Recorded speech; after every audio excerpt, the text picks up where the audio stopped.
Hello students, welcome to Eklavya study point. आज की इस वीडियो में देखेंगे हम क्लास 11 सोशियोलॉजी सब्जेक्ट यानी समाज शास्त्र बुक आपकी ये सेकंड है, समाज का बोध। चैप्टर आपका फर्स्ट है, ग्रामीण तथा नगरीय समाज में सामाजिक परिवर्तन तथा सामाजिक व्यवस्था। इससे पहले वाली जो बुक है उसके सारे चैप्टर हम पहले कंप्लीट कर चुके हैं, आप प्लेलिस्ट में जाकर देख सकते हैं।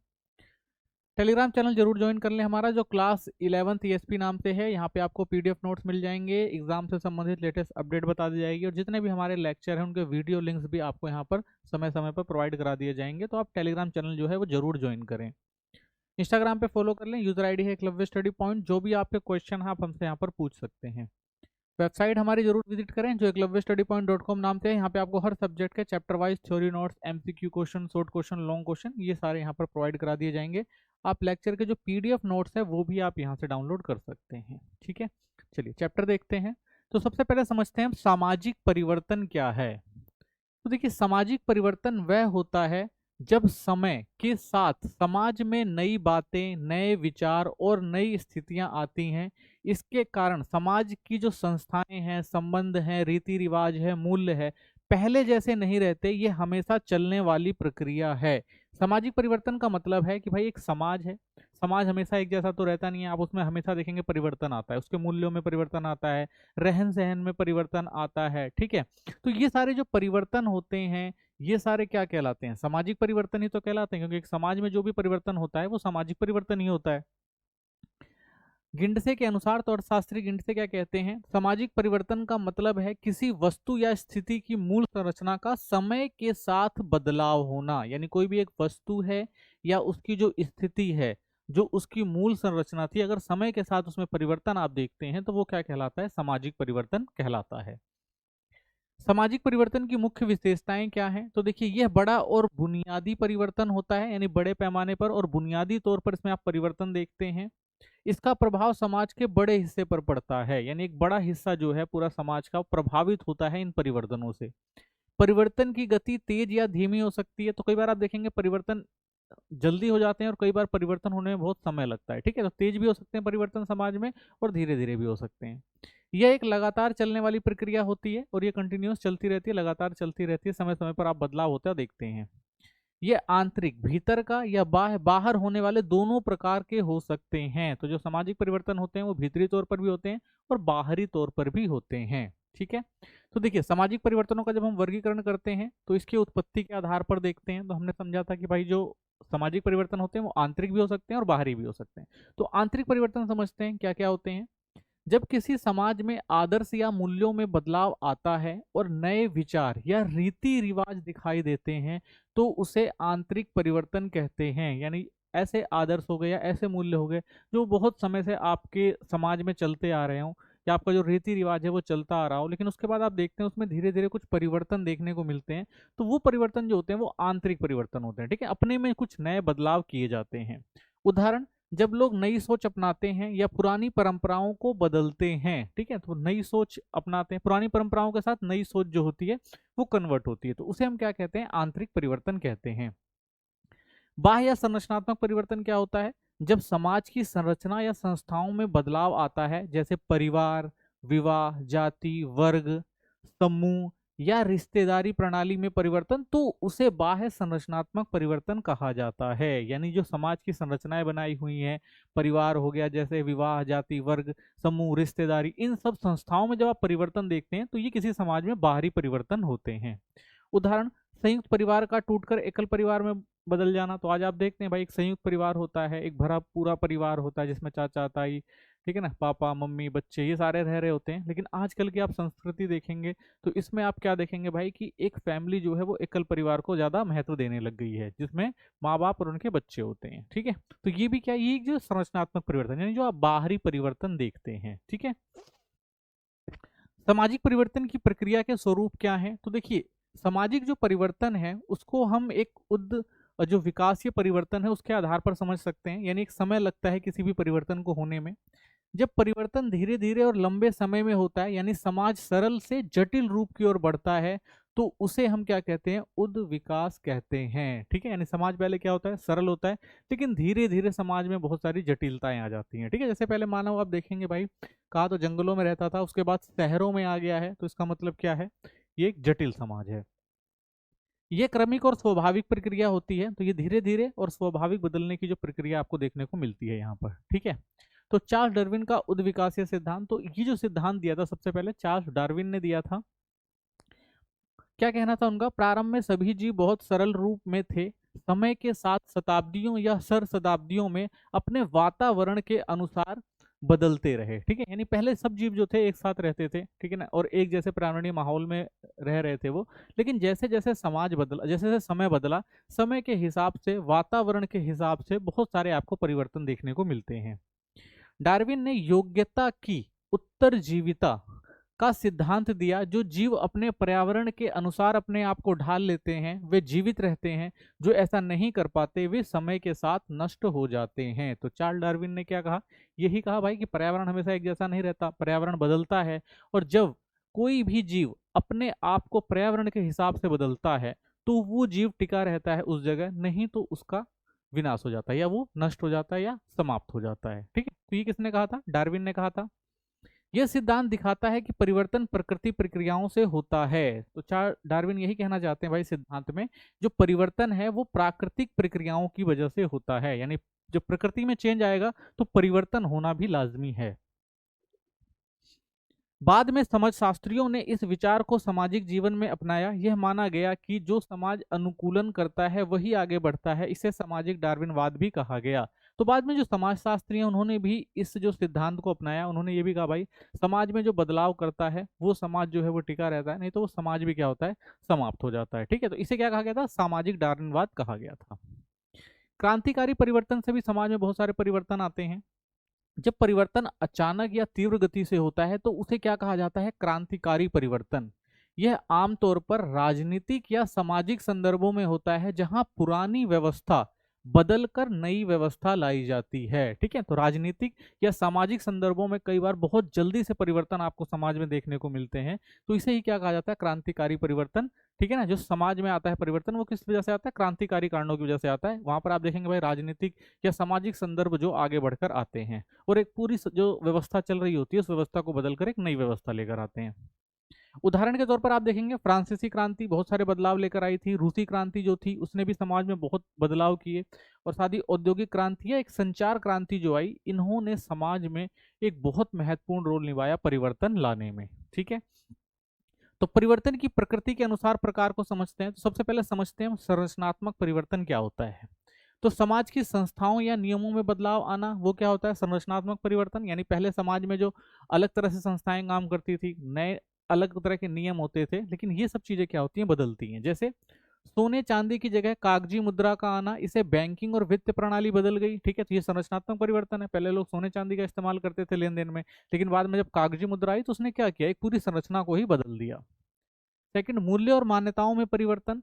विचार, आदर्शों और मान्यताओं में बदलाव से समाज में परिवर्तन आता है। यानी अगर आपके विचार बदल जाएं, ठीक है, आपके आदर्श बदल जाएं और आपकी मान्यताएं बदल जाएं, तो इससे आप क्या देखेंगे, समाज में बहुत सारे नए परिवर्तन आपको देखने को मिलेंगे। जो पुरानी विचार चले आ रहे थे, मान्यताएं चले आ रही थी, वो बदल जाती हैं, लोग नई चीजों को सोचना समझना शुरू कर देते हैं। जैसे बचपन को एक विशेष अवस्था के रूप में मानना। ठीक है ना, तो बचपन क्या होता है, एक भाई विशेष अवस्था होती है, उसके अलग कॉन्सेप्ट होते हैं बच्चों के लिए। पहले बच्चे जल्दी काम पर लग जाते थे, पर अब बाल श्रम कानून प्रतिबंधित है। तो आप देखेंगे भाई पहले बच्चों को क्या किया जाता था, काम पे लगा दिया था, फैक्ट्री वगैरह में बच्चे काम करते थे, लेकिन लोगों की समझ विकसित हुई कि भाई बच्चों को फैक्ट्रियों में और इस जगह काम करने से उनका शारीरिक स्वास्थ्य और मानसिक स्वास्थ्य खराब होता है, तो इसलिए क्या किया गया, उस पर प्रतिबंध लगाया गया। तो ये क्या हुआ, ये बदलाव आया। आजकल आप देखेंगे भाई बाल श्रम जो है उस पर क्या किया गया है, कानून से प्रतिबंधित कर दिया गया है। अनिवार्य शिक्षा के विचार से शिक्षा का विस्तार हुआ है। ठीक है, तो अब पहले लोग पढ़ते लिखते नहीं थे, लेकिन अब लोगों के मूल्य और आदर्शों में बदलाव आया है, सोच समझ में बदलाव आया है, तो अब शिक्षा को अनिवार्य कर दिया गया है। तो हर एक व्यक्ति जो है शिक्षित होना चाहता है आज के टाइम में। ठीक है, तो ये क्या है, मूल्य और मान्यताओं में परिवर्तन जो समय के साथ आता है। सामाजिक परिवर्तनों के स्रोत और कारक कौन कौन से हैं, तो देखिए सामाजिक परिवर्तन के मुख्य जो है वो 5 स्रोत हैं। सबसे पहला जो है वो पर्यावरणीय है, यानी जलवायु, प्राकृतिक आपदाएं, भूगोल आदि से समाज में परिवर्तन आता है। ठीक है, दूसरा आपका है प्रौद्योगिकी, नई तकनीक जैसे मशीनें, इंटरनेट, मोबाइल आदि समाज की जीवन शैली को बदल देते हैं। थर्ड है आपका आर्थिक उत्पादन, व्यापार, रोजगार के ढांचे में बदलाव से आप देखेंगे सामाजिक ढांचा बदल जाता है। राजनीतिक शासन प्रणाली, नीतियां या सत्ता परिवर्तन समाज को क्या करती है, प्रभावित करती है। फिफ्थ आता है आपकी सांस्कृतिक विचार, मूल्य, परंपराएं और शिक्षा में बदलाव से समाज की सोच बदलती है। तो ये जो 5 कारण है महत्वपूर्ण जो सामाजिक परिवर्तन करते हैं, ठीक है। चलिए इनको और अच्छे से समझते हैं। तो सबसे पहले देखते हैं पर्यावरण और सामाजिक परिवर्तन। तो पर्यावरण का समाज पर क्या प्रभाव पड़ता है। प्रकृति हो गई, पारिस्थिति हो गई, भौतिक पर्यावरण हो गया, हमेशा से समाज की संरचना और जीवन शैली को प्रभावित करते रहे हैं। यानी जो प्रकृति है उसने समाज में बहुत सारे परिवर्तन लाए हैं। मनुष्य शुरू से ही प्रकृति से जुड़ा हुआ था, तो प्रकृति ने मनुष्य को एक घर दिया जहां पर उसने अपने जीवन की शुरुआत करी। लेकिन धीरे धीरे क्या हुआ, उसमें परिवर्तन आया और मनुष्य ने बहुत सारी नई चीजें विकसित भी करी। पुराने समय में जब तकनीक नहीं थी तब मनुष्य प्रकृति के सामने असहाय था, तो प्रकृति के हिसाब से ही व्यवहार करता था, जो प्रकृति देती थी वो लेता था और उसी के हिसाब से अपना जीवन व्यतीत करता था। लेकिन समय बदला, मनुष्य ने प्रकृति को समझा और प्रकृति के हिसाब से अपने आप को ना ढालकर प्रकृति को अपने हिसाब से ढालना शुरू किया। उदाहरण, जैसे मरुस्थल में लोग एक जगह बसकर खेती नहीं कर सकते थे, तो ऐसी जगह पर आप देखेंगे भाई पहले मनुष्य जो थे, मरुस्थल जो स्थान होते थे वहां पर सभ्यता का विकास ही नहीं हुआ या कोई समाज उत्पन्न ही नहीं हुआ। इसलिए नहीं हुआ क्योंकि भाई वहां पर रहन सहन की दशाएं अच्छी नहीं होंगी, तो वहां पर एक समाज कैसे विकसित हो सकता है। ठंडी जलवायु क्षेत्रों में जीवन शैली और वस्त्र अलग थे। साथ ही आप देखेंगे भाई जो ठंडे स्थान होते हैं, ठीक है, उन क्षेत्रों में आप देखेंगे लोगों का रहन सहन का तरीका, खान पीन का तरीका, पहनावे का तरीका अलग होता है, ठीक है। तो पर्यावरण का प्रभाव पड़ता है समाज पर। नदी, बंदरगाहों और उपजाऊ घाटियों में बसे समाज अधिक विकसित हुए। तो आज भी अगर आप देखेंगे जहां भी सभ्यता विकसित हुई है, तो वहां पर आप ये देखेंगे भाई वहां पर जो रहन सहन की सुविधाएं हैं जो अच्छी रही होंगी, ठीक है, वहां पर नदियां रही होंगी, बंदरगाह रहे होंगे, उपजाऊ भूमि रही होगी। तो इन क्षेत्रों में आज भी आप देखेंगे जितनी भी बड़ी सभ्यताएं हैं ऐसे क्षेत्रों में ही विकसित हुई हैं। तो पर्यावरण का महत्वपूर्ण स्थान है सामाजिक परिवर्तन में या समाज को बनाने में। तकनीकी विकास और पर्यावरण दूसरा आपका आता है। जैसे जैसे तकनीक संसाधन बढ़े वैसे वैसे प्रकृति का सीधा प्रभाव घटा सॉरी।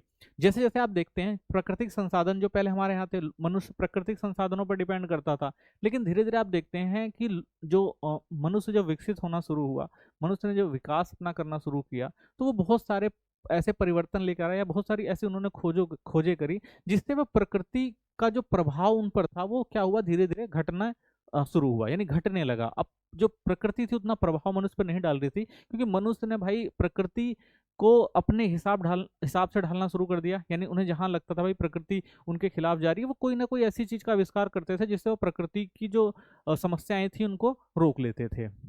अब मानव प्राकृतिक चुनौतियों का सामना कर सकता है, जैसे सिंचाई हो गई, बांध हो गया, हीटर हो गया, एयर कंडीशनर। तो आप देख ही रहे हैं कि पहले बहुत सारी प्राकृतिक चुनौतियां थी जिनका सामना करना पड़ता था मनुष्य को, लेकिन बाद में मनुष्य ने क्या किया भाई, बहुत ज्यादा अगर कहीं सिंचाई की सुविधा करानी है तो उसने बांध बना लिए ताकि भाई पानी स्टोर करके रखा जा सके, ठीक है। और अगर गर्मी हो रही थी जिस जगह पर, वहां पर उसने क्या किया, एयर कंडीशनर का विकास किया। तो इसने क्या किया, मनुष्य ने पर्यावरण को पहले समझा और उसके बाद फिर तकनीक विकास करके पर्यावरण को अपने ऊपर से जो उनका प्रभाव था उनको कम करने का प्रयास किया।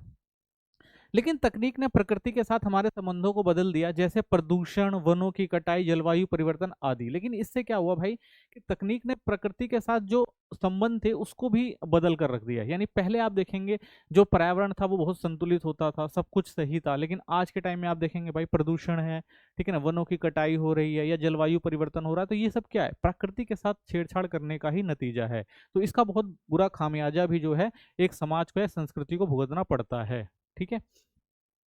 इसलिए कहना उचित है कि प्रकृति का प्रभाव घटा नहीं है बल्कि उसका स्वरूप बदल गया है। तो कह सकते हैं भाई प्रकृति का प्रभाव कुछ हद तक कम हुआ है, लेकिन ये नहीं कह सकते भाई पूरी तरह से घट गया है। हाँ, ये कह सकते हैं भाई उसका स्वरूप बदल गया है, तो उसको लोगों ने स्वरूप को बदल दिया है। पहले आप देखेंगे भाई बहुत सारी चीजें जो थी वो पर्यावरण से जो हमें मिलती थी वो हमारे ऊपर अच्छा प्रभाव डालती थी, लेकिन जब हमने उनका दोहन शुरू किया तो वो क्या कर रही है, प्रकृति का बुरा प्रभाव भी हमारे ऊपर डाल रही है, ठीक है। तो कह सकते हैं भाई कि प्रकृति का प्रभाव घटा नहीं है बल्कि उसने अपना स्वरूप बदल दिया है। प्राकृतिक विपदाएं और सामाजिक परिवर्तन।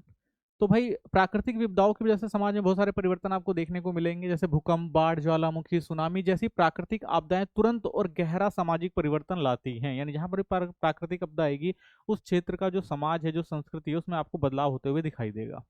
ये परिवर्तन अपरिवर्तनीय होते हैं, यानी समाज पहले जैसा नहीं रह पाता। यानी अगर किसी क्षेत्र पर ऐसी महामारियां या ऐसी समस्याएं या ऐसी प्राकृतिक विपदाएं आती हैं तो वो समाज पहले जैसा नहीं रहता, उसमें बहुत सारे आप परिवर्तन होते देखेंगे। उदाहरण, सुनामी 2004, इंडोनेशिया, श्रीलंका, अंडमान, तमिलनाडु में गांव नष्ट हुए और सामाजिक ढांचा पूरा बदल गया। ठीक है, तो ऐसे क्षेत्र जब पूरी तरह से विस्थापित हो जाते हैं या खत्म हो जाते हैं तो वहां पर आप देखेंगे बहुत सारे सामाजिक परिवर्तन भी देखने को मिलते हैं।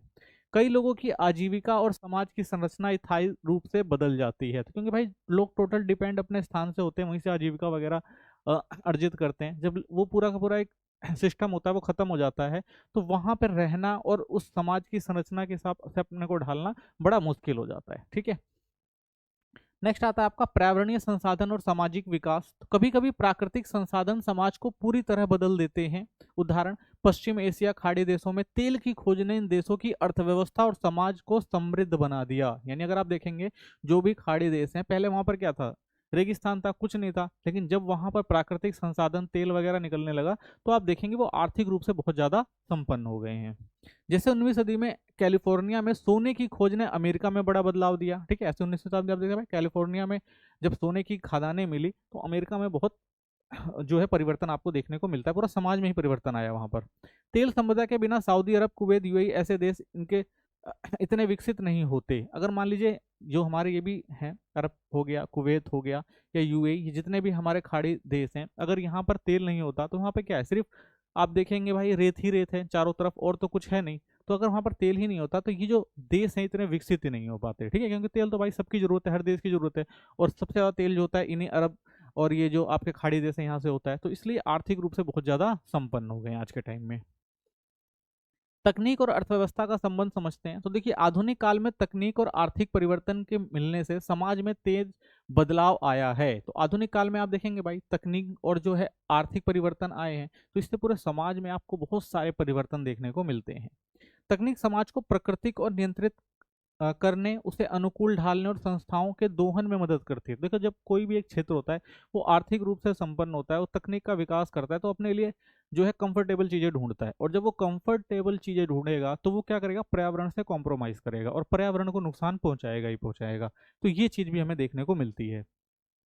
जब तकनीक बाजार से जुड़ती है तो इसका प्रभाव बहुत व्यापक और शक्तिशाली होता है। तो भाई तकनीक जो है अगर वो बाजार से जुड़ेगी तो लोग क्या करेंगे भाई, फायदे की बात करेंगे, और जब फायदे की बात करेंगे तो उससे पर्यावरण और समाज पर बहुत व्यापक प्रभाव पड़ेगा। ठीक है, तो बहुत सारी समस्याएं भी उत्पन्न होंगी। औद्योगिक क्रांति और वाष्प शक्ति। तो देखिए औद्योगिक क्रांति तकनीक परिवर्तन का सबसे बड़ा उदाहरण था। वाष्प इंजन की खोज ने उत्पादन की क्षमता को कई गुना बढ़ा दिया। यानी जब औद्योगिक क्रांति आई तो उस समय मशीनों का उपयोग हुआ, वाष्प इंजन चलने शुरू हुए, तो उसने क्या किया, पूरे समाज में बहुत व्यापक परिवर्तन किए। इससे क्या हुआ, नए उद्योग, कारखाने और उत्पादन प्रणालियां विकसित होनी शुरू हुई। रेल और वाष्प चलित जहाजों ने यातायात और व्यवहार को जो व्यापार था उसको तेज बना दिया। तो रेल और जल वाष्प जहाजें शुरू हो गई थी तो दूरी तय करना आसान हो गया था, समय कम लगता था, मानव शक्ति कम लगती थी। तो इससे आप देखेंगे जो यातायात और व्यापार था वो बहुत तेजी से बढ़ा। अंतर्राष्ट्रीय व्यापार को बढ़ावा मिला, अब दूर दूर तक देशों तक जो है व्यापार शुरू हो चुका था। समाज और अर्थव्यवस्था का रूप बदल गया। अब भाई जब एक क्षेत्र में आर्थिक परिवर्तन होंगे तो समाज जो है वो तो बदलेगा ही बदलेगा। यानी जो पहले ग्रामीण समाज आप देखेंगे वो नगरीय समाज हो जाएगा। जहां पर पहले इतनी ज्यादा जनसंख्या नहीं होगी वहां पर जनसंख्या ज्यादा होगी। ठीक है, क्यों, क्योंकि वहां पर आर्थिक प्रक्रियाएं शुरू होंगी, लोग रोजगार के चक्कर में उस क्षेत्र में जाएंगे, तो वहां पर क्या होगा, आप देखेंगे जनसंख्या का दबाव भी बढ़ेगा। तो उसके कारण भी समाज में आप बहुत सारे परिवर्तन होते देखेंगे। भारत में 1853 से रेल परिवहन ने अर्थव्यवस्था के विकास में अहम भूमिका निभाई। ठीक है, तो ऐसे अगर आप भारत में देखेंगे 1853 में जब पहली बार भारत में रेलवे आई तो इसने भी भारत की जो अर्थव्यवस्था थी उसमें बहुत बड़े जो है बदलाव किए। तकनीकी अप्रत्यक्ष पूर्वव्यापी प्रभाव अगर देखें तो तकनीक का भी प्रभाव पड़ता है। कुछ तकनीक खोजों का असर तत्कालिक नहीं बल्कि बाद में भी दिखता है। तो आप देखेंगे बहुत सारे ऐसे भी परिवर्तन आए जिनका बाद में बहुत गहरा प्रभाव पड़ा। जैसे चीन में बारूद और कागज की खोज, पहले सीमित असर देखने को मिलता है लेकिन बाद में आप क्या देखते हैं, युद्ध तकनीक और छपाई क्रांति से समाज ही बदल गया। तो पहले क्या था भाई, इतना ज्यादा उस पर असर नहीं था, लेकिन जैसे ही समय बदलता है, समय बदलने के साथ जो चीजें होती हैं, तकनीक होती हैं और ज्यादा बेहतर होती हैं और मनुष्य उसका प्रयोग करना भी शुरू कर देता है, और जब उसका प्रयोग शुरू होता है तो उसका दुरुपयोग भी शुरू होता है, तो उससे भी बहुत सारे परिवर्तन आपको देखने को मिलते हैं। ब्रिटेन का कपड़ा उद्योग और भारत। तो ब्रिटेन में आप देखेंगे नई सूत कातने और बुनने की मशीनें विकसित हुई। ठीक है, बाजारी ताकत और साम्राज्यवाद के कारण बने। तो आप देखेंगे भाई जब कपड़ा उद्योग की शुरुआत होती है ब्रिटेन में, औद्योगिक क्रांति आती है, बहुत सारे मशीनों की शुरुआत होती है, तो उन मशीनों के लिए कच्चे माल की जरूरत थी। तो उस कच्चे माल को प्राप्त करने के लिए आप देखेंगे औपनिवेशिकरण जो था वो बहुत तेजी से बढ़ता है, और भारत पे भी जो आप देखेंगे इसी का प्रभाव आपको देखने को मिलता है। और क्या देखेंगे आप, भारतीय हथकरघा उद्योग नष्ट हो गया, यानी अब जो पहले भारत में कपड़े वगैरह बनते थे हाथ से, वो इन मशीनों के आने की वजह से नष्ट हो गए। जो पहले दुनिया में सबसे उन्नत और प्रसिद्ध थे, यानी ये पहले भारत की जो हथकरघा उद्योग था वो बहुत उन्नत था, प्रसिद्ध था, विदेशों से लोग आते थे उसे लेकर जाते थे। लेकिन धीरे धीरे अंग्रेजों की जो नीति थी, ठीक है ना, ब्रिटिश उपनिवेशवाद ने क्या किया, ये जो पूरी कलाएं थी उनको नष्ट करने का काम किया। तो हमारी संस्कृति से आप देखेंगे ये चीज धीरे धीरे जो है वो खत्म होने लगी, समाज में जो है ये चीजें जो थी कम होने लगी, या कहें खत्म होने लग गई। आर्थिक परिवर्तन और सामाजिक प्रभाव। तो आर्थिक परिवर्तन का सामाजिक प्रभाव अगर देखें तो कुछ परिवर्तन सीधे तकनीक नहीं होते, लेकिन समाज को गहराई से बदलते हैं। तो कुछ परिवर्तन भाई आप देखेंगे सीधे तकनीक से नहीं हो रहे हैं, लेकिन फिर भी उसका समाज पर एक व्यापक प्रभाव पड़ता है। उदाहरण जैसे आप देखेंगे रोपण कृषि, नकदी फसलें, गन्ना, चाय और कपास, ठीक है, ये एक नई व्यवस्था आप देखेंगे शुरू होती है भारत में। पहले भारत में खाद्यान्न फसलें होती थी, लेकिन जब ब्रिटिश आए तो उन्होंने आर्थिक परिवर्तन किया, ठीक है। तो आप देखेंगे इसका जो है, आप देखेंगे तकनीक तो थी, लेकिन समाज में गहराई से बहुत सारे परिवर्तन आपको देखने को मिलता है। नहीं, जो पहले हमारे यहाँ कृषि होती थी उसका स्वरूप भी आप बदलते हुए देखते हैं यहाँ पर। इससे श्रम की भारी मांग हुई, दास प्रथा और दास व्यापार भी शुरू हुआ। तो देखिए समाज पे इसका क्या प्रभाव पड़ा। जब रोपण कृषि आती है तो रोपण कृषि में क्या था भाई, श्रम की ज्यादा जरूरत थी। जब श्रम ज्यादा लगता है तो लोगों की जरूरत होती है, और लोग क्या करते हैं भाई, उस टाइम जिसका दबदबा होगा वो क्या करेगा, लोगों का शोषण करेगा। तो उस समय ब्रिटिश की बहुत सारी ऐसी नीति आती है, उन्होंने लोगों को क्या किया, दास प्रथा और दास व्यापार जैसी व्यवस्थाओं में भी शामिल किया। प्राचीन काल में भी यही चीज होती थी। भारत में असम के चाय बागानों में श्रमिक झारखंड छत्तीसगढ़ से जबरन लाए गए, ठीक है। और जब श्रम की आवश्यकता पूरी नहीं होती थी तो क्या किया, दूसरी जगह से लोगों को लाकर बसाया जाता था, ठीक है। आधुनिक वैश्विक प्रभाव देखते हैं। आज तकनीक और आर्थिक परिवर्तन वैश्विक संस्थाओं से भी प्रभावित होते हैं। तो आज के अगर आप आर्थिक परिवर्तन देखेंगे भाई, एक देश दूसरे देश को देखता है, और क्योंकि पूरा विश्व एक आज आप देखेंगे वैश्वीकरण से प्रभावित है, तो एक जगह परिवर्तन होता है तो उसका असर आपको दूसरी जगह भी देखने को मिलता है। चार्ल्स जैसे वर्ल्ड ट्रेड ऑर्गेनाइजेशन की अगर बात करें, आयात शुल्कों में बदलाव से कुछ उद्योग खत्म होते हैं, जबकि कुछ को अचानक विकास या उछाल मिलता है। तो वर्ल्ड अगर आप देखेंगे विश्व पर भी बहुत ज्यादा प्रभाव देखने को मिलता है आजकल आप देखेंगे, क्योंकि भाई जब वैश्वीकरण हुआ है तो एक जो देश है वो दूसरे देश से आर्थिक रूप से जुड़ा हुआ है। तो जिस देश की तकनीक और जिस देश के संसाधन ज्यादा विकसित होंगे वो टिका रहेगा, और जिसके कम होंगे वो खत्म हो जाएगा। तो ऐसे में आप देखते हैं भाई कि बहुत सारी ऐसी चीजें होती हैं जो शुल्कों की वजह से, यानी अगर आप मान लीजिए आपके देश में कोई सामान बन रहा है, ठीक है, उसकी कीमत कम है, लेकिन अगर आप वो विदेश में उसकी मांग ज्यादा है और आपका टैरिफ इतना ज्यादा बढ़ा दिया जाए कि भाई उस देश में आप बेच ही ना पाए, ठीक है ना, आपको ज्यादा महंगा पड़े, तो फिर क्या होगा, आप धीरे धीरे उस सामान को बनाना बंद कर देंगे। तो ये भी चीज आपको देखने को मिलती है भाई, कुछ को जो है बहुत ज्यादा फायदा होता है और कुछ को नुकसान होता है। वैसे ही अमेरिका का जो सामान है आप भारत में देखेंगे भाई बहुत अच्छे से बिक जाता है। क्यों बिक जाता है भाई, उतना टैरिफ उनको लगता नहीं है, उनको प्रॉफिट ज्यादा है, तो वो लोग यहाँ पर आराम से बेच लेते हैं। तो ये भी एक नई चीज आपको देखने को मिलती है भाई, कि आर्थिक प्रभाव भी बहुत ज्यादा आपको देखने को मिलता है जब सांस्कृतिक बदलाव आते हैं या सामाजिक बदलाव आते हैं, ठीक है, यानी एक देश का प्रभाव जो दूसरे देश पे पड़ता है। तो ये सारी चीजें भी आपको होते हुए दिखाई देती हैं। राजनीति और सामाजिक परिवर्तन समझते हैं। तो देखिए पुराने समय की अगर दृष्टि देखें तो पहले इतिहास में राजाओं और रानियों की क्रियाएं ही सामाजिक परिवर्तन का मुख्य कारण मानी जाती थी, यानी राजा और जो रानियां होती थी वो जो नए बदलाव लेकर आते थे तो वो महत्वपूर्ण कारण होते थे समाज का बदलने, तो उनका जो नजरिया होता था उस हिसाब से समाज चलता था। अब सम अब समझा गया कि राजा रानी केवल व्यापक राजनीतिक, सामाजिक और आर्थिक परिवर्तनों के प्रतिनिधि थे, ठीक है। तो जितना भी परिवर्तन होगा, चाहे आर्थिक, सामाजिक या जो भी राजनीतिक परिवर्तन होता था, वो राजा और रानियों के कंट्रोल में ही हुआ करता था प्राचीन समय में। व्यक्ति समाज में भूमिका निभाता था, परंतु वह सामाजिक ढांचे का एक हिस्सा होता था। तो भाई व्यक्ति जो है वो समाज का हमेशा से हिस्सा रहा है, ठीक है, तो वो समाज में तो रहता था, लेकिन वो सामाजिक ढांचे में कोई परिवर्तन नहीं ला सकता था, ठीक है। तो ये चीज देखने को मिलती है आपको पुराने समय या जब पहले अगर आप देखेंगे जब राजशाही सिस्टम वगैरह चलता था।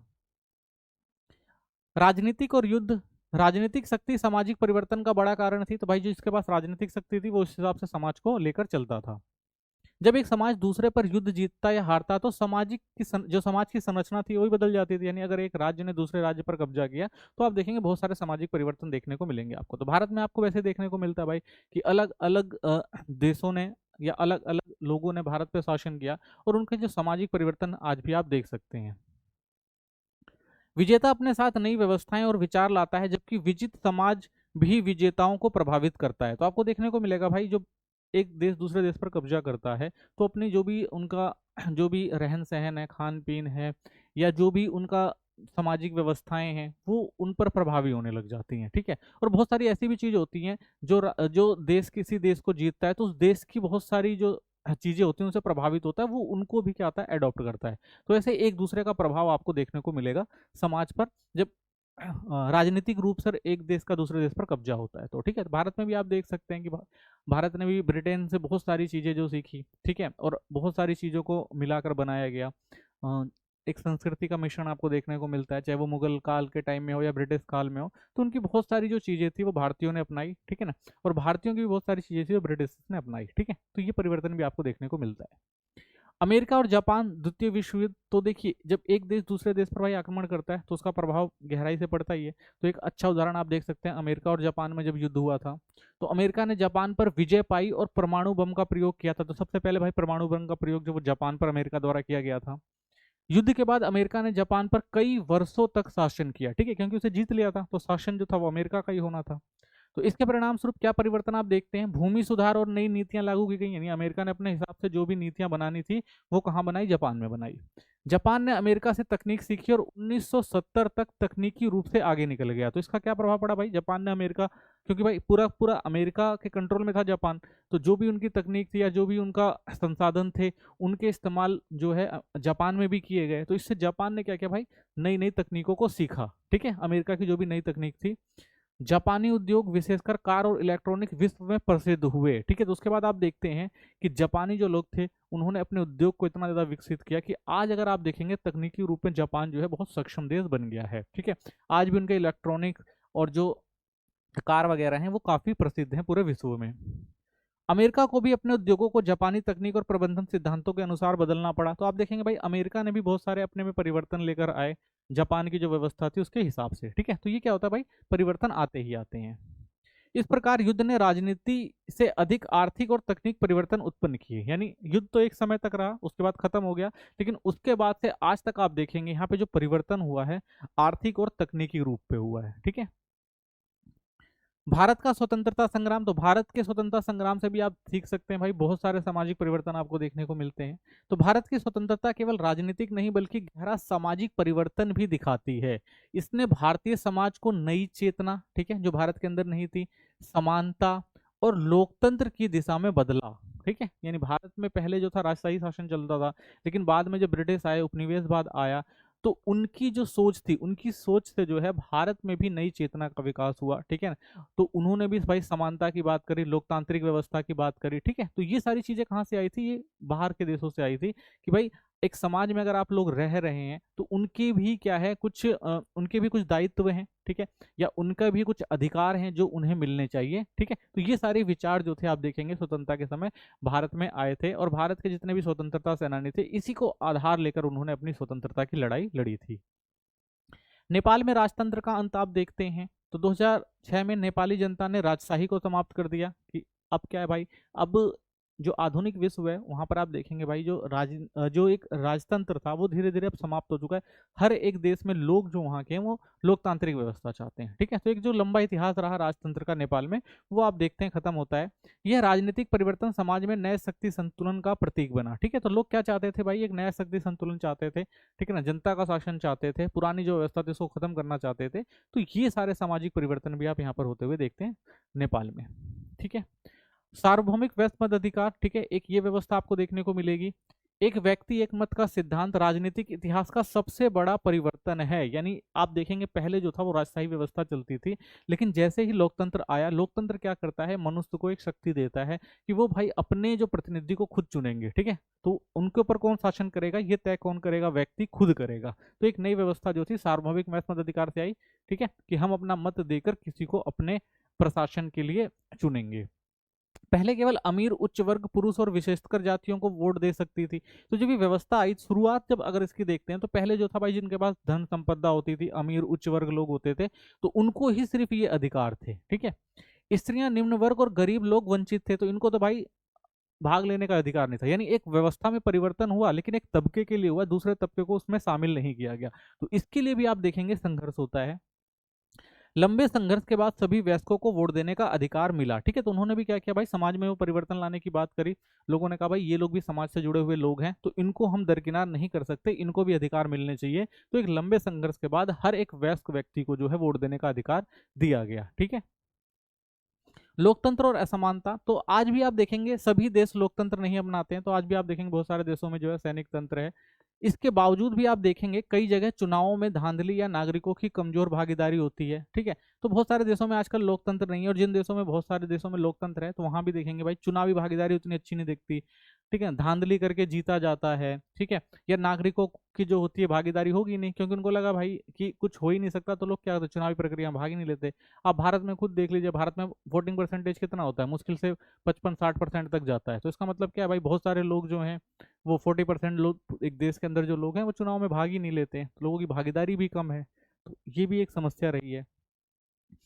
फिर भी सार्वभौमिक मताधिकार अब एक वैश्विक मापदंड है, लेकिन फिर भी जो एक सार्वभौमिक वैश्विक मताधिकार की बात करी, ठीक है, जो एक लोकतंत्र का आधार है, उसको आज भी पूरे विश्व में मान्यता है। हर कोई इसी को ही अपनाना चाहता है। यह सरकारों को जनता की सहमति और वैधता प्राप्त करने के लिए बाध्य करती है। ठीक है, क्यों? क्योंकि जनता की सहमति होती है ना, अगर सार्वभौमिक मताधिकार है तो उसका मतलब है जनता जब सहमति देगी तभी तो एक राज्य सरकार, यानी कोई भी एक राज्य पे जो सरकारें काम कर रही हैं उनको वैधता दी जाएगी। यानी जब लोग उनको चुनेंगे तभी तो वैध होंगे वो प्रशासन चलाने के लिए। ठीक है, तो एक सबसे बड़ा अच्छा नजरिया है, ठीक है, लोकतंत्र का पूरे विश्व के अंदर, जो समाज में नई व्यवस्था को अच्छे से स्थापित करता है। नेक्स्ट समझते हैं संस्कृति। संस्कृति विचार, मूल्य और मान्यताएं जो मानव जीवन को दिशा रूप देते हैं। जब इन मान्यताओं या विचारों में बदलाव होते हैं तो समाज में परिवर्तन आता है। तो संस्कृति क्या होती है भाई?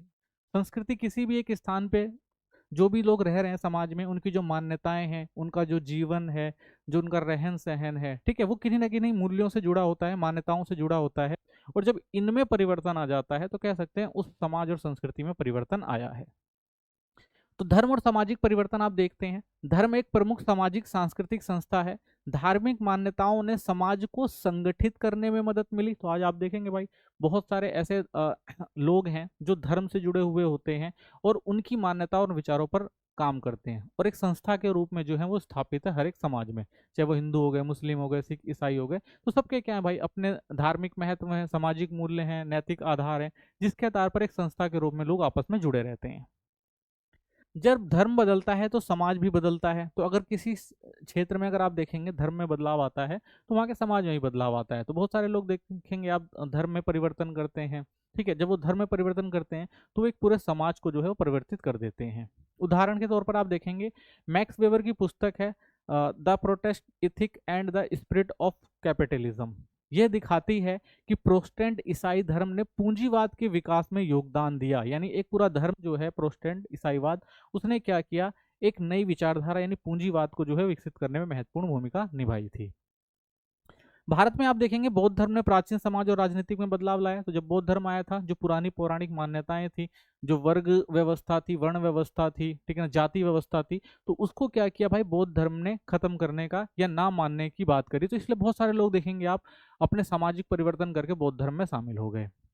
तो जाति व्यवस्था और धर्म पर गहरा प्रभाव डाला था इसने। ठीक है, तो ये क्या था भाई, जो बौद्ध धर्म था वो क्या कर रहा था, जो एक व्यवस्था चली आ रही थी उसको चुनौती दी, और जब उसको चुनौती दी तो समाज में आप देखेंगे बहुत सारे परिवर्तन आए, लोगों ने बौद्ध धर्म अपनाया, जो पुरानी सामाजिक परंपरा थी उसको छोड़कर एक नई सामाजिक परंपरा में वो लोग गए। ठीक है, फिर आता महिलाओं की स्थिति में परिवर्तन। आधुनिक काल में महिलाओं ने समानता के लिए संघर्ष किया है। उनके संघर्ष के पीछे सांस्कृतिक और ऐतिहासिक परिस्थितियां रही हैं।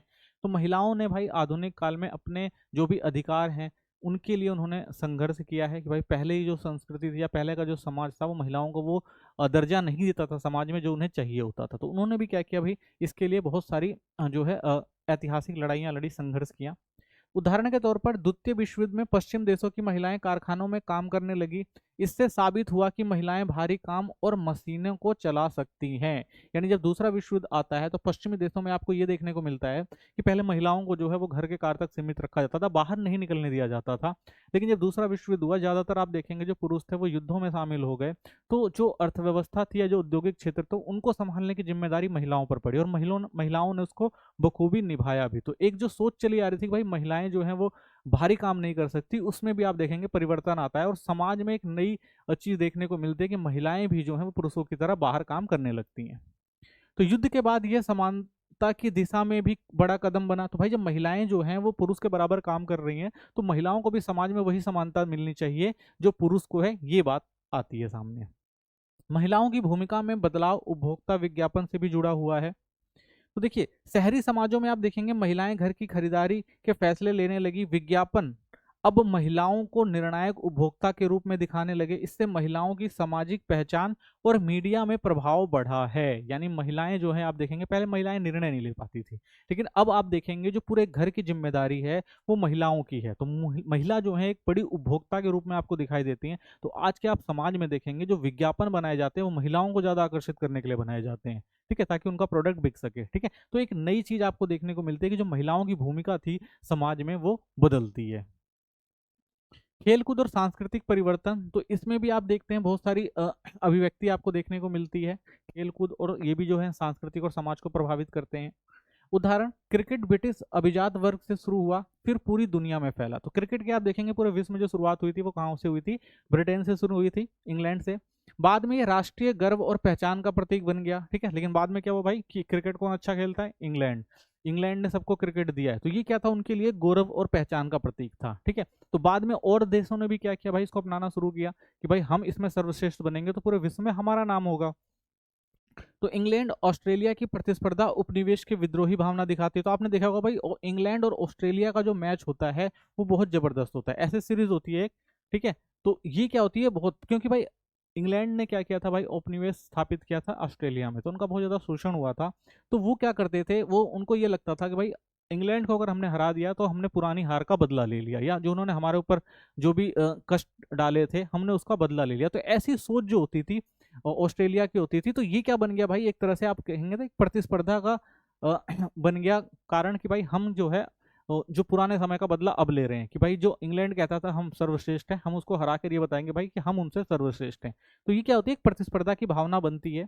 वेस्ट इंडीज टीम का वर्चस्व औपनिवेशिक गर्व और समानता का प्रतीक था। तो आप देखेंगे जैसे वेस्ट इंडीज था भाई, वहां पर आप देखेंगे भाई बहुत ज्यादा रंगभेद और ये सब चीजें देखने को मिलती है। लेकिन उस समय आप देखेंगे वेस्ट इंडीज की टीम जो थी इस समय सबसे खतरनाक टीम बनती है, और विश्व की जितनी भी टीमें थी, बड़ी टीमें थी, उन सबको क्या करती है, वो धराशायी कर देती है, और वो अपने वर्चस्व को स्थापित करती है और दिखाती है भाई कि हम किसी से कम नहीं है। और वो जो औपनिवेश जो असमानता की बात करी जाती थी कि भाई ये लोग तो पिछड़े हुए लोग हैं, निम्न वर्ग के लोग हैं, ठीक है ना, ये कहीं कुछ टिक ही नहीं सकते, तो उसकी जो मान्यताएं थी उनको खत्म करा वेस्ट इंडीज टीम ने और अपना वर्चस्व स्थापित रखा। यानी बड़ी बड़ी टीमों को उन्होंने नीचे रखा और वो हमेशा जीतते रहे, ठीक है। तो ये क्या था भाई, औपनिवेशिक गर्व और समानता का प्रतीक था। ऐसे आप देखेंगे भारत द्वारा इंग्लैंड को हराना हमेशा स्वाभिमान और आत्मविश्वास का प्रतीक रहा है। यानी जब भी आप देखेंगे भारत और इंग्लैंड का मैच होता है तो कहते हैं ना भाई दोगुना लगान वसूल करेंगे, क्यों? क्योंकि भाई ब्रिटेन ने हमेशा क्या किया, भारत पर कब्जा किया और ज्यादा लगान वसूला। तो ऐसे ही भारत क्या करता है भाई कि इंग्लैंड टीम को हरा कर क्या दिखाएगा वो, कि भाई अपना वर्चस्व दिखाएगा कि वो समय अलग था, आज समय अलग है, आज हम जो है ज्यादा शक्तिशाली हैं तुमसे, ठीक है। तो आज अगर आप देखेंगे दक्षिण एशिया विशेषकर भारत क्रिकेट का व्यावसायिक केंद्र बन गया, और आज अगर आप देखेंगे पूरे विश्व स्तर पर सबसे अमीर और सबसे शक्तिशाली जो है वो भारत का क्रिकेट बोर्ड है, ठीक है। बीसीसीआई जो है वो सबसे शक्तिशाली है, यानी जिसको अंग्रेजों ने शुरू किया था उस पर आप देखेंगे वर्चस्व किसका आपको दिखाई देगा आज के टाइम में, इंडिया का, ठीक है। तो ये भी परिवर्तन है, खेलकूद भी जो है वो सांस्कृतिक परिवर्तन करते हैं, ठीक है। लोग दूसरे संस्कृति से प्रभावित होते हैं और अपना वर्चस्व उस पर स्थापित करने की कोशिश करते हैं, ठीक है। सामाजिक परिवर्तन की प्रकृति, कोई एक कारक अकेले जिम्मेदार नहीं होता भाई। सामाजिक परिवर्तन में हमने देखा कोई एक अकेला कारक जिम्मेदार नहीं है, बहुत सारे कारक हैं, जिसमें आप देखेंगे आर्थिकी, तकनीक, सांस्कृतिक, राजनीतिक, सभी कारक जो हैं वो क्या होते हैं, आपस में किसी ना किसी तरह से जुड़े होते हैं। सामाजिक परिवर्तन आंतरिक या बाहर दोनों हो सकते हैं, ये हमने देखा। योजनाबद्ध या आकस्मिक भी हो सकते हैं। तो कई बार आप देखते हैं भाई परिवर्तन लाया जाता है वो क्या होता है कि जानबूझकर लाया जाता है, योजना के साथ लाया जाता है, लेकिन कभी कभी परिवर्तन जो होते हैं वो आकस्मिक भी हो जाते हैं। तो आधुनिक समय में परिवर्तन की गति पहले से कहीं अधिक तेज है। आज अगर आप देखेंगे परिवर्तन ज़्यादा तेज है, क्योंकि भाई वैश्विक पटल है, वैश्वीकरण ने सब देशों को एक साथ जोड़ दिया है। तो समाज और सांस्कृतिक परिवर्तन जो होते हैं आप बहुत तेजी से आज के समय में देखते हैं। इसलिए समाज को हमेशा परिवर्तन के प्रति सचेत और तैयार रहना चाहिए। तो इसलिए समाज को जो है हमेशा तैयार रहना चाहिए भाई कि परिवर्तन होगा, तो उसके लिए सचेत और तैयार रहना चाहिए समाज को। सामाजिक व्यवस्था क्या होती है ये समझते हैं। सामाजिक व्यवस्था और परिवर्तन का संबंध भी है, ठीक है। तो सामाजिक व्यवस्था होती है और उसी के हिसाब से उसमें परिवर्तन भी आता है। सामाजिक परिवर्तन तभी समझा जा सकता है जब चीजें स्थिर ना बदलने वाली हों। जैसे अक्षर तभी दिखते हैं जब उनकी पृष्ठभूमि अलग हो। तो भाई सामाजिक परिवर्तन तभी समझा जाएगा जब हम देखेंगे भाई कोई चीज नहीं बदलने वाली है और उसमें कोई चीज परिवर्तित हो जाती है, ठीक है। तभी हम कहते हैं भाई समाज में कोई परिवर्तन आया है। जैसे हम कह सकते हैं भाई अगर सारे अक्षर एक जैसे होंगे तो उसमें हम बदलाव देख ही नहीं सकते, ठीक है। जब अक्षर अलग होंगे तभी तो हम क्या कर सकते हैं, बदलाव देख सकते हैं, ठीक है। तो उसी प्रकार समाज में परिवर्तन तभी दिखता है जब कुछ स्थायी तत्व मौजूद हों। यानी पहले से समाज में कोई स्थायी चीज रही हो, फिर उसमें अगर कुछ परिवर्तन आता है तब हम कहते हैं भाई समाज में कुछ परिवर्तन आया है।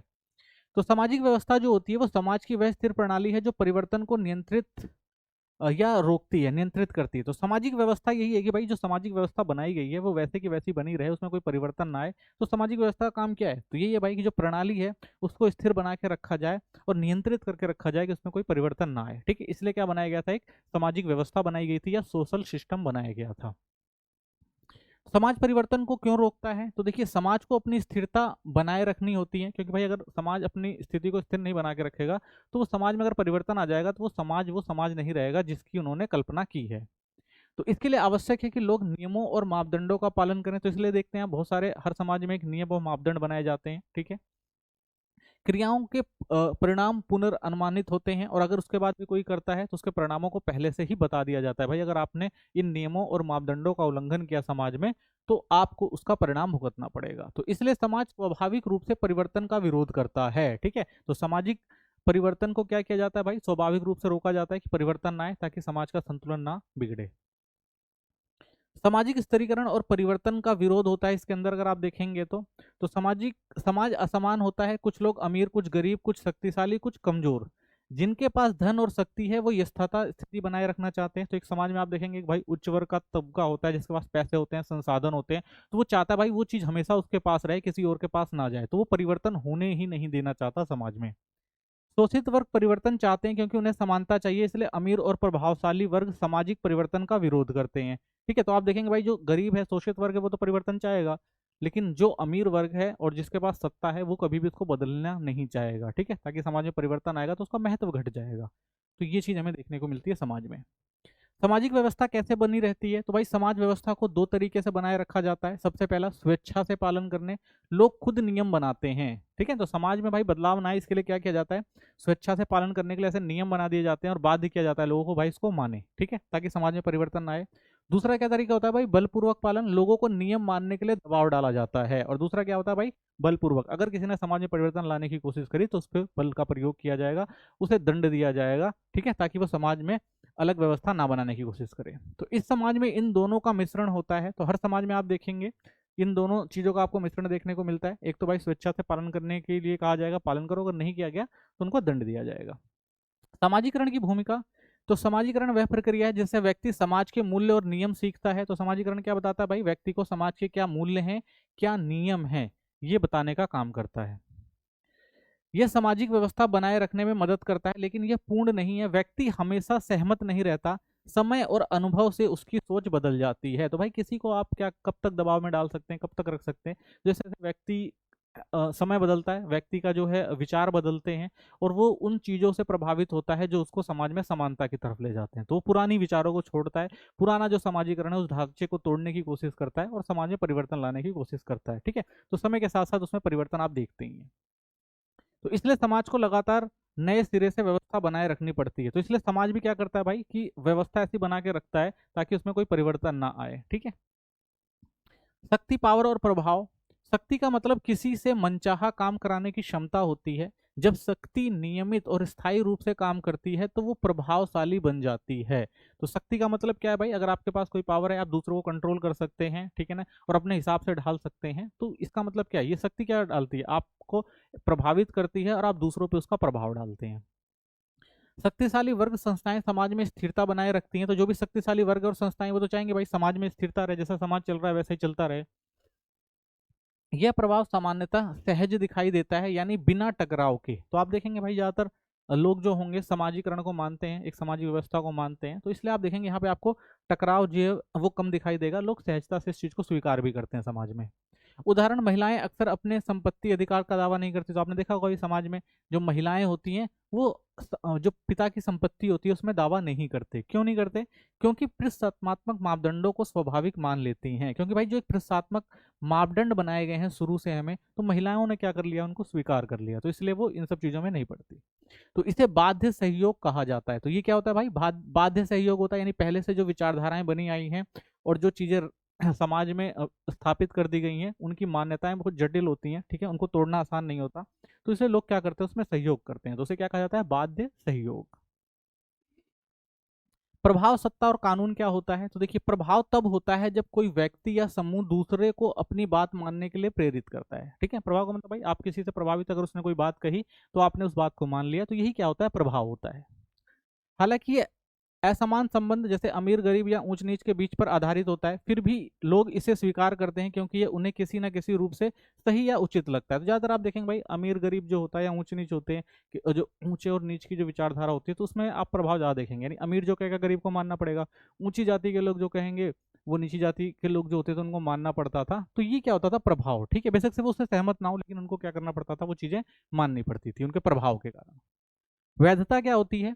तो वैधता का मतलब है समाज द्वारा किसी शक्ति या नियम को सही, उचित और न्यायसंगत मान लेना, ठीक है, यानी अगर कोई चीज रख दी गई है भाई, ये जो बात है इसको सबको मानना पड़ेगा, ये नियम है और ये न्यायसंगत है, ये वैध है, ठीक है। यानी किसी भी अगर चीज को रख दिया गया एक पटल पर और कह दिया गया भाई कि सारे समाज के लोग इसको मान रहे हैं, ये एक नियम है और ये न्यायसंगत है, ठीक है, तो सब अगर इसको मान रहे हैं तो उसका मतलब वो क्या है, वैध है।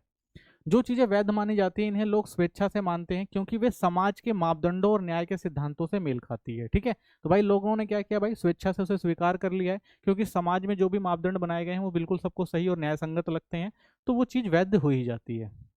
इस विचार को मैक्स वेबर ने स्पष्ट किया था, उन्होंने कहा था सत्ता वह शक्ति है जिसे लोग वैध और उचित मानते हैं। तो भाई मैक्स वेबर का जो विचार है बिल्कुल सही है कि भाई अगर किसी के पास सत्ता है, पावर है, ठीक है, शक्ति है, तो वो जो भी चीजें कहेगा लोग उसे क्या कहेंगे भाई, वैध मानेंगे ही मानेंगे, ठीक है। तो सत्ता व शक्ति जिसके पास है तो वो लोग जो भी चीजें रखेंगे उसे वैध माना जाएगा, ठीक है। यानी कि भाई आपने किसी को चुना है, ठीक है, आपने उसको शक्ति दी है, तो भाई वो क्या है, वैध है, वो जो कहेगा वो आपको मानना पड़ेगा।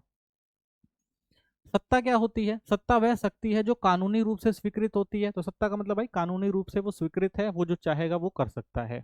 उदाहरण, एक जज की सत्ता कोर्ट रूम में होती है। तो भाई सबकी जो सत्ता होती है वो क्या होती है, वो कानूनी रूप से स्वीकृत होती है। अगर आप एक कोर्ट रूम में बैठे हुए हैं जहां जज जो है वो सर्वप्रिय है, तो वो जो कहेगा कोर्ट रूम में वो सबको मानना पड़ेगा, क्योंकि वहां सत्ता किसकी है, जज की है। एक पुलिस अधिकारी की सत्ता कानून लागू कराने में होती है, ठीक है। तो पुलिस अधिकारी भाई वो अगर उसकी सत्ता है कि वो कानून लागू कराएगा तो वो लागू करवाएगा, सबको उसको मानना पड़ेगा। एक शिक्षक की सत्ता केवल कक्षा तक सीमित होती है, ठीक है। तो कक्षा में जो भी शिक्षक शिक्षा देता है या जो भी बातें बताता है लोग उसको मानते हैं, तो वो कहाँ तक होती है भाई, कक्षा तक होती है। तो ये क्या है, ये कह सकते हैं सत्ता। अथॉरिटी क्या होती है, जो कानूनी रूप से स्वीकृत होती है एक जगह पे, जिसको मान्यता दी जाती है। तो प्रत्येक व्यक्ति की सत्ता सीमित क्षेत्र में मान्य होती है, बाहर जाने पर वही व्यक्ति आम नागरिक की तरह होता है, ठीक है। तो अगर कोई जज है, पुलिस अधिकारी है, तो वो वहीं तक सीमित है जहां पर उसकी सत्ता है, उसके बाहर वो भी क्या होगा, कॉमन मैन होगा, आम नागरिक होगा, ठीक है, उसी तरह बिहेव करेगा जैसे एक आम नागरिक करेगा, ठीक है। अनौपचारिक सत्ता क्या होती है? कुछ लोगों की शक्ति कानूनी नहीं होती लेकिन वे फिर भी प्रभावशाली होते हैं। तो ऐसा आपने देखा होगा, जैसे धार्मिक नेता हो गए, लेखक हो गए, कलाकार या बुद्धिजीवी हो गए, अपराधी गिरोह के मुखिया हो गए। तो भाई इनको इनके पास कोई सत्ता नहीं होती, लेकिन अनौपचारिक रूप से आप देखेंगे इनके पास भी सत्ता होती है, ये जो कह देते हैं लोग उनको मान लेते हैं। तो इसकी शक्ति लोगों की सहमति, आदर या डर पर आधारित होती है। तो क्यों लोग मानते हैं? या तो भाई सहमति, लोग उनकी बातों से सहमत हैं, उनका या तो आदर करते हैं या उनसे डरते हैं, ठीक है, ना कि किसी लिखित कानून पर। तो लिखित कानून पर भाई उनके पास जो सत्ता नहीं होती, बल्कि वो किसकी वजह से होती है, या तो आदर की वजह से होती है, सहमति की वजह से होती है, या डर की वजह से होती है। कानून क्या है? कानून लिखे हुए नियमों का समूह है, यह बताता है कि समाज में क्या सही है क्या गलत है और नियम कैसे बनाए या बदले जाते हैं। तो कानून क्या है भाई?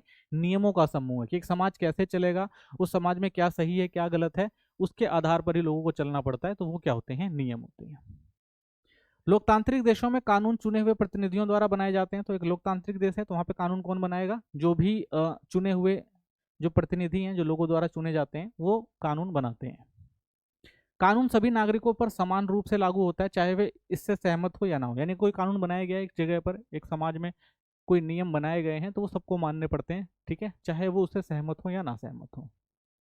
शक्ति और कानून के बीच क्या संबंध है? तो प्रभाव अक्सर शक्ति के माध्यमों से काम करता है। शक्ति का बड़ा हिस्सा कानूनी सत्ता होती है जो कानून और संस्थाओं द्वारा तय की जाती है। तो ठीक है, तो शक्ति भाई जिसके पास है तो वो उस हिसाब से कानून को व्यवस्थित करेगा, लागू करेगा, चलाएगा और लोगों को मानना पड़ता है। फिर भी समाज में गैर कानूनी या अनौपचारिक शक्तियां भी मौजूद रहती हैं जो सामाजिक व्यवस्था और बदलाव पर असर डालती हैं। तो ये नहीं कहा जा सकता कि भाई जिसके पास शक्ति है, जो कानून व्यवस्था को चला रहा है, वो हमेशा चलता रहेगा। बहुत सारे लोग इन सब चीज़ों के विरोध होते हैं। तो गैर कानूनी चीज़ें भी बहुत सारी होती हैं, अनौपचारिक रूप पे भी बहुत सारी देखा होगा आपने भाई, उनके पास शक्तियाँ होती हैं, वो जो समाज को चला रहे होते हैं, ठीक है। तो ये चीज़ भी आपको देखने को मिलती है और बहुत बारी जो है समाज पर इसका असर भी पड़ता है और बदलाव भी होते हैं। विवाद, संघर्ष, अपराध और हिंसा। तो देखिए विवाद क्या है? समाज में असहमति या टकराव को विवाद कहा जाता है। यह छोटे मतभेदों को लेकर बड़े संघर्षों तक हो सकते हैं। तो विवाद का मतलब क्या है भाई? अगर आप किसी से सहमत नहीं है, आप किसी से विचारों से सहमत नहीं है, तो आप उसका विरोध करेंगे और बाद में टकराव भी होता है उससे। तो हर विवाद हिंसा या अपराध नहीं होती, कभी कभी सिर्फ विचारों और जीवन शैली में फर्क पड़ता है। तो ऐसा नहीं कहा जा सकता भाई कि अगर आपका किसी से विवाद है तो वो हमेशा हिंसा होगा। हो सकता है भाई विचार और जीवन शैली में आपके और उसके फर्क है, तो कुछ विवाद हो सकता है, कुछ बात हो सकती है, ठीक है। तो इसका मतलब ये नहीं कि हर विवाद जो होता है वो हिंसा का कारण होता है। उदाहरण, युवाओं को समाज के पुराने नियमों में असहमत होना, जैसे पहनावे या बोलचाल में बदलाव। आप देखते हैं युवा जो होते हैं ना भाई, पुराने जो नियम बना दिए घर परिवार ने उनको वो नहीं मानते, ठीक है। राजनीतिक दलों में विचारों का टकराव होता है। तो बहुत सारे राजनीतिक दल देखेंगे भाई, उनकी अलग विचारधारा है, उनकी अलग विचारधारा है, तो उनमें भी आप टकराव देखेंगे। ट्रैफिक नियमों या सामाजिक मुद्दों पर भी कई बार बहस होती है भाई, ट्रैफिक नियम ऐसे बना दिए गए हैं इससे लोग परेशान होते हैं, ठीक है ना। और बहुत सारी सामाजिक मुद्दे भी होते हैं कि भाई समाज में ये चीज़ें गलत हो रही हैं, सरकार को उस पर ध्यान देना चाहिए। तो ऐसे बहुत सारे विचार आपने देखेंगे होते रहते हैं। तो लोकतांत्रिक समाज जैसे भारत में इस तरह की असहमति कुछ हद तक स्वीकार की जाती है, लेकिन जब असहमति कानूनी सीमाएं तोड़ती है तो वह अपराध या हिंसा बन जाती है। तो भाई हर चीज का लोग विरोध करते हैं, हर चीजों का विरोध करना भी चाहिए भाई अगर कुछ गलत है, लेकिन उसके लिए अगर आप हिंसा का सहारा ले रहे हैं तो वो गलत है। तो भारत में कई बार ऐसा भी होता है भाई, लोगों की असहमति जो होती है वो हिंसा का कारण भी बन जाती है। तो ये समस्या का थोड़ा सबक होती है। अपराध क्या होता है? अपराध का मतलब है कानून तोड़ना। यह जरूरी नहीं कि हर अपराध नैतिक रूप से गलत हो, कभी कभी लोग अन्यायपूर्ण कानून को तोड़कर नैतिक विरोध भी जताते हैं, ठीक है। तो भाई अपराध का मतलब ये नहीं है कि हमेशा किसी गलत काम के लिए, कई बार क्या होता है भाई, कोई ऐसी चीज होती है जिससे लोग असहमत होते हैं, वो सही चीज नहीं है तो उसका भी विरोध करते हैं, तो उस समय भी अपराध होता है, ठीक है। लेकिन वो जो होता है वो नैतिक होता है। उदाहरण के तौर पर आप देखेंगे महात्मा गांधी ने नमक कानून तोड़ा था, यह कानूनी अपराध था लेकिन नैतिक रूप से सही था। तो ऐसे विरोध को सविनय अवज्ञा आंदोलन भी कहा गया, ठीक है। तो गांधी जी ने भी भाई बहुत सारे कानून तोड़े थे लेकिन वो कानून सही नहीं थे, ठीक है। लेकिन कई अपराध जैसे चोरी, हत्या, धोखाधड़ी नैतिक और कानूनी दोनों रूप से गलत होते हैं। तो भाई अपराध उसे ही कहा जाएगा जो आपका नैतिक रूप से भी गलत हो और कानूनी दोनों रूप से गलत हो, तो हम उसे क्या कहेंगे भाई, वो अपराध है और वो गलत चीज है, ठीक है। अगर नैतिक रूप से भी गलत है वो, ठीक है, और अगर कानूनी रूप से भी गलत है तो हम क्या कहेंगे भाई, वो अपराध है। लेकिन अगर कोई चीज जो है वो कानून रूप से गलत है लेकिन नैतिक रूप से सही है तो हम उसे अपराध नहीं कह सकते, ठीक है। वो अपराध तो होता है लेकिन वो एक सही काम के लिए किया जाता है। हिंसा क्या होती है? तो राज्य की एकमात्र संस्था जिसे वैध हिंसा का अधिकार होता है, यानी केवल सरकार के पास यह अधिकार है कि वह कानूनी रूप से बल प्रयोग करे, जैसे पुलिस द्वारा अपराधी को पकड़ना। तो भाई हिंसा केवल जो है सरकार के पास होती है। अगर कोई गलत काम हो रहा है तो हिंसा के द्वारा उस काम को रोकने का प्रयास करे, बाकी देश के अंदर किसी को भी हिंसा करने का जो है अधिकार नहीं होता। इसके अलावा किसी भी व्यक्ति द्वारा की गई हिंसा गैर कानूनी मानी जाती है, ठीक है ना, सिवाय आत्मरक्षा की स्थिति में। अगर भाई आत्मरक्षा के लिए आप कर रहे हैं तो वो हिंसा ठीक है, लेकिन आप बिना किसी कारण के किसी के ऊपर मारपीट कर रहे हैं, हिंसा कर रहे हैं, तो वो क्या है, कानूनी रूप से गलत मानी जाती है। यदि कोई व्यक्ति किसी पर हमला करता है तो राज्य की वैध हिंसा के अधिकार का उल्लंघन करता है। यानी अगर कोई व्यक्ति किसी पे अगर हमला कर रहा है तो वो कानूनी रूप से गलत है, ठीक है। गांव, कस्बे और नगरों में सामाजिक व्यवस्था और सामाजिक परिवर्तन समझते हैं। तो देखिए ग्रामीण और नगरीय समाज में क्या अंतर होता है? तो हर समाज दो भागों में बटा जा सकता है, आपको पता ही है भाई, ग्रामीण और नगरीय क्षेत्र होता है। दोनों में जीवन की स्थितियां, आर्थिक ढांचा और सामाजिक संबंधों का स्वरूप अलग होता है। तो एक समाज में दो होते हैं, एक गांव होता है और एक शहर होता है। दोनों में रहन सहन, खान पीन, ठीक है ना, आर्थिक क्रियाएं, ये सब चीजें जो होती हैं आप देखते हैं अलग तरीके से होती हैं। गांव का उद्भव देखेंगे आप, शुरू में लोग खाना बदोश जीवन जीते थे, यानी शिकार, भोजन संग्रह और अस्थायी खेती पर निर्भर थे। धीरे धीरे लोगों ने स्थायी कृषि शुरू करी, एक ही स्थान पर रहकर खेती करना शुरू किया। तो पहले लोग भाई जहाँ पर जमीनें बहुत ज्यादा थी, लोग कम थे, तो जहाँ पर भी उनको संसाधन मिलते थे लोग वहीं पर रहते थे, अपना जीवन व्यतीत करते थे, खाते पीते थे, ठीक है। लेकिन बाद में क्या हुआ, जब भाई धीरे धीरे जनसंख्या बढ़ी, ठीक है ना, और खाद्यान्न की कमी होने लगी, तो लोगों ने क्या किया भाई, कृषि वगैरह करना शुरू किया। तो इससे आप देखेंगे जिस स्थान पर वो रहने लग गए वहां पर धीरे धीरे गाँव का विकास होना शुरू हुआ। तो इस बदलाव से भूमि पर अधिकार आया, अतिरिक्त उत्पादन संभव हुआ, सामाजिक असमानता तथा व्यवसायों में विविधता पैदा हुई, ठीक है। तो जब लोग एक जगह पर रहने लग जाते हैं तो भाई संसाधन धीरे धीरे क्या होंगे भाई, उन पर दबाव पड़ेगा, ठीक है। लोगों को ज़्यादा अगर जनसंख्या है तो खाने के लिए चीज़ों का उत्पादन ज़्यादा करना पड़ेगा, ठीक है। तो बहुत सारी चीज़ें होंगी, फिर समाज किसी के पास ज़्यादा होगा तो वो अलग तरह से बिहेव करेगा, किसी के पास कम होगा तो अलग तरह से बिहेव करेगा, जिससे क्या होगी, समानता और असमानता की भावना भी लोगों में उत्पन्न होनी शुरू हो जाती है।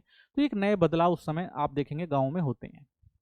तो इन्हीं कारणों से गांव का विकास हुआ, जहां लोग एक संगठित रूप में बस गए। तो बाद में देखेंगे ऐसे ही जो क्षेत्र जहां पर लोग अपने संसाधन, अपने व्यवसाय या अपने रहन सहन के कारण एक जगह रहने लग गए, संगठित होने लग गए, तो वो धीरे धीरे क्या बन गए, गांव बन गए भारत में। गांव, कस्बा और नगर में भेद। तो देखिए, अगर हम देखें गांव क्या होता है, अगर जनसंख्या घनत्व देखें तो कम लोग रहते हैं, फैले हुए रहते हैं। और कस्बे की बात करें तो ज़्यादा लोग रहते हैं, अधिक भीड़ भाड़ होती है। आर्थिक कार्य की बात करें तो यहाँ पे ज़्यादातर आप देखेंगे लोग कृषि से संबंधित काम करते हैं। और वहीं शहरों में देखेंगे उद्योग, व्यापार, सेवाएं, ये सारे काम होते हैं। क्षेत्रफल की बात करें तो एक बड़ा क्षेत्रफल होता है, कम लोग होते हैं यहाँ पर। वहीं ये छोटा क्षेत्र होता है और अधिक लोग रहते हैं। प्रशासनिक ढांचे की बात करें तो यहाँ पर पंचायतें सरकार चलाती हैं, पंचायतें जो गांव व्यवस्था को देखती हैं। और वहीं जब हम कस्बे की बात करते हैं तो नगर निगम और नगर पालिका जो होती है वो पूरी व्यवस्था को देखती है, ठीक है। तो ये जो आप देखेंगे गांव, कस्बे और नगर में कुछ भेद है। कस्बा और नगर लगभग समान माने जाते हैं, फर्क सिर्फ आकार और प्रशासनिक दर्जे का होता है। तो भाई दोनों जगह जनसंख्या ही रहती है, लोग रहते हैं, आर्थिक रूप से जुड़े होते हैं, अपने दैनिक क्रियाकलाप करते हैं। बस अंतर ये होता है भाई, यहाँ पर जनसंख्या ज़्यादा होती है और यहाँ पर क्या होती है, कम होती है, ठीक है। यहाँ पर जनसंख्या का दबाव ज़्यादा होता है, यहाँ पर जनसंख्या का दबाव कम होता है। यहाँ पर क्षेत्रफल ज़्यादा होता है, यहाँ पर क्षेत्रफल कम होता है, ठीक है। यहाँ पर प्रशासनिक व्यवस्था आप देखेंगे पंचायती होती है और यहाँ पर आप देखेंगे नगर निगम और नगर पालिका द्वारा होती है। तो ये कुछ मेजर अंतर है। शहरीकरण क्या होता है, तो शहरीकरण का अर्थ है जब अधिक से अधिक लोग गांवों से निकलकर शहरों में बसने लग जाते हैं, ठीक है। तो उसे क्या कहते हैं, शहरीकरण। यह प्रक्रिया लगभग सभी देशों में चल रही है, तो हर देश में आप देखेंगे ये प्रक्रिया आपको देखने को मिलती है। भारत में शहरीकरण के अगर आप आंकड़े देखेंगे, 1901 में लगभग 11% लोग जो थे वो नगर में रहते थे, 1951 में 17% थे, 2001 में देखेंगे आप 28% थे, 2011 में आप देखेंगे लगभग 35% लोग जो हैं वो शहरों में रहने लग गए हैं। यानी आज भारत की 1/3 से अधिक जनसंख्या जो है वो कहाँ रहती है, शहरों में रहती है। सामाजिक परिवर्तन का क्या प्रभाव है, गांवों में अब धीरे धीरे शहरों जैसी सुविधाएं, सड़कें, शिक्षा, बाजार, इंटरनेट आ रहे हैं, तो अब सामाजिक परिवर्तन देखने को मिलता है। पहले जो व्यवस्था आप देखेंगे गांवों में नहीं थी, शहरों में हुआ करती थी, अब धीरे धीरे शहरों में भी आ रही है। तो लोगों का जो समाज है वो भी बदल रहा है। शहरों में भी ग्रामीण संस्कृति और रिश्तों का प्रभाव बना हुआ है, ठीक है ना। तो शहरों में भी कह सकते हैं कि जो एक शहर में जो लोग गए हैं वो गाँव से गए हैं, तो वो लोग भी जो है वो पुरानी परंपराओं को लेकर चलते हैं। तो ग्रामीण संस्कृति और रिश्तों का प्रभाव आपको वहाँ पे भी देखने को मिलता है, ऐसे नहीं वहाँ पे वो चीज़ें खत्म हो गई हैं। इस तरह दोनों क्षेत्रों में सांस्कृतिक मिलन हो रहा है। तो आप देखेंगे भाई ग्रामीण से शहरी क्षेत्र में जो लोग ला रहे हैं, तो ग्रामीण लोग शहरी चीज़ों को सीख रहे हैं और शहर वाले जो हैं वो ग्रामीण चीज़ों को थोड़ा ऑब्जर्व करके चलते हैं। तो ये एक कहते हैं संस्कृति का मिश्रण आपको यहाँ पे देखने को मिलता है शहरी क्षेत्रों में। तो ग्रामीण क्षेत्रों में सामाजिक व्यवस्था और सामाजिक परिवर्तन हम देखते हैं। तो सबसे पहले गाँव के सामाजिक व्यवस्था क्या है, तो गांव का आकार छोटा होता है, इसलिए यहाँ व्यक्तिगत संबंध मजबूत होते हैं, अधिकांश लोग एक दूसरे को पहचानते हैं। तो गांव में सामाजिक व्यवस्था क्या है भाई, कि लोग लंबे समय से एक साथ रह रहे हैं, पारिवारिक तौर पर एक दूसरे से जुड़े हुए हैं। तो समाज जो होता है वो एक दूसरे को लेकर चलता है, पहचानता है। यहाँ की व्यवस्था परंपरागत मूल्यों पर आधारित होती है, जैसे जाति, धर्म, संस्कृति और रिवाज। तो यहाँ पर क्या होता है, आप देखेंगे जो परंपरागत मूल्य हैं, जो व्यवस्था है, उसको लोग मानते हैं, चाहे वो धर्म हो, संस्कृति हो, जाति व्यवस्था हो। तो आज भी आप देखेंगे लोग यहाँ पर इन मान्यताओं को लेकर चलते हैं। इस कारण गांव में परिवर्तन धीरे धीरे होता है शहरों की तुलना में। तो इसी कारण जो भाई जो जो पहले की परंपराएं चली आ रही हैं, जो मूल्य चले आ रहे हैं, तो वो एकदम से बदलाव नहीं होते, वो पीढ़ी दर पीढ़ी धीरे धीरे जो है वो बदलते हैं। परिवर्तन की गति धीमी क्यों होती है, देखिए छोटी आबादी और नजदीकी संबंधों के कारण समाज में असहमति जताना कठिन होता है, ठीक है। तो क्या होता है, देखिए छोटी आबादी है और लोग क्या करते हैं, ज्यादातर भाई देखेंगे नजदीकी संबंधों से जुड़े होते हैं। तो अगर आप असहमति जताएंगे तो बहुत सारे लोग जो होंगे उसके खिलाफ हो जाएंगे, तो इसलिए थोड़ी समस्या होती है वहां पर बदलाव लाना। प्रभावशाली वर्ग, जमींदार या अमीर वर्ग कह सकते हैं, गांवों के संसाधनों पर नियंत्रण रखते हैं, गरीब और मजदूर वर्ग पर जो होते हैं उन पर निर्भर होते हैं। तो प्रभावशाली वर्ग का वर्चस्व वो होता है, वो जिस तरह से व्यवस्था को चलाना चाहते हैं चलाते हैं, क्योंकि उनका प्रभाव जो होता है उस समाज पर ज्यादा होता है। संगठन बनाना मुश्किल होता है क्योंकि गांव बिखरे होते हैं, कोई भी विरोध आंदोलन आसानी से दबाया जा सकता है। तो गांव भाई संगठित नहीं होते हैं, लोग दूर दूर क्षेत्रों में रह रहे होते हैं, तो इसलिए उनको एक साथ लाकर एक संगठन बनाकर अपना विरोध करना जो है आता नहीं है लोगों को, लोगों में से समझ भी नहीं होती है, तो इसलिए वहां पर बदलाव थोड़ा मुश्किल होता है। इसलिए ग्रामीण शक्ति संरचना बहुत मजबूत होती है और उसमें बदलाव धीरे धीरे आता है। तो भाई उनकी जो ग्रामीण शक्ति संरचना है, जो लोग आपस में जुड़े हुए हैं, जो एक व्यवस्था बनाई गई है, वो बहुत जटिल रूप से बनी हुई होती है और उसमें एकदम से परिवर्तन लाना बहुत मुश्किल है। तो जो परिवर्तन आते हैं वो धीरे धीरे आते हैं। संचार और तकनीकी विकास का प्रभाव, तो पहले गांव शहरों से कटे हुए और पिछड़े माने जाते थे। अब टेलीविजन, मोबाइल, सड़कें और रेल जैसी सुविधाएं ने गांवों को भी दुनिया से जोड़ दिया है। ठीक है, तो इससे गांव और शहर के बीच सांस्कृतिक दूरी कम हुई है। आप देखेंगे आप भाई, जो शहरी संस्कृति है वो धीरे धीरे आप गाँव में भी देखने को मिलती है आपको। अब गांव भी तेजी से बदल रहे हैं, विचार, जीवन शैली और सोच में के स्तर में क्या आ रहा है, आप देखेंगे परिवर्तन आ रहा है यहाँ पर भी। कृषि और भूमि सुधारों से सामाजिक परिवर्तन, तो भारत की आजादी के बाद भूमि सुधार हुए हैं। भूमि का स्वामित्व जमींदारों से लेकर लोगों को दिया गया है जो खेतों में काम करते हैं। तो बहुत सारे आप परिवर्तन भी देखेंगे। पहले जो होते थे जो आर्थिक रूप से जुड़े हुए होते थे, जो भी किसान थे, वो किससे, जमींदार थे। तो एक जमींदारी व्यवस्था चलती थी समाज में और वो उनका वर्चस्व होता था, वो जिस हिसाब से चलते थे समाज को चलाते थे, गांव को चलाते थे। लेकिन अब धीरे धीरे क्या हुआ, जब भूमि सुधार वगैरह हुए हैं, तो जिनके पास जमीनें वगैरह नहीं होती थी उनके पास भी जमीनें आई हैं, तो भूमि समीकरण बदला है, तो समाज में भी बहुत सारी चीजें आपको बदलती हुई दिखाई देती हैं।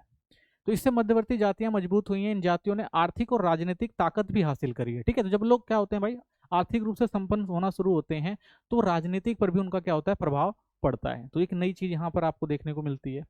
समाजशास्त्री M.N. श्रीनिवास इन्हें प्रभावी जातियां कहते हैं। ठीक है, तो आप देखेंगे बहुत सारी ऐसी प्रभावी जातियां हैं जिनका आज के टाइम में गांव स्तर पर समाज में जो है बहुत गहरा प्रभाव देखने को मिलता है।